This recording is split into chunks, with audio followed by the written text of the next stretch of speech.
welcome to mini vlog! Si people nyo nga, naisipan ko nga palitan ng kurtina. Inalis ko na nga nakasabi na kurtina para mapalitan na.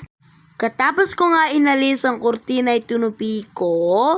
Hindi naman nga madumi ang kurtina. Nagumpisa na nga ako na maglinis sa bahay namin. Bukas nga ay marumi na naman, Diyos mio. Yung in-order ko nga sa Lazada ay palpak nga. Nagumpisa na nga ako maglinis. Nakita ko nakakalat ang mga papel sa ilalim.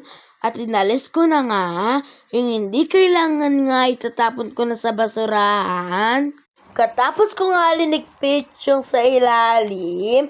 At natapos na nga ako magwali sa sala.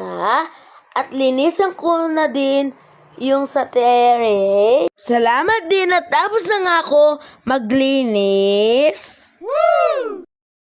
Nagutom nga ang people nyo. Please, like and follow po ang aking page. Hilagay ko na lang nga sa comment section yung page ko. Hanggang dito na lang.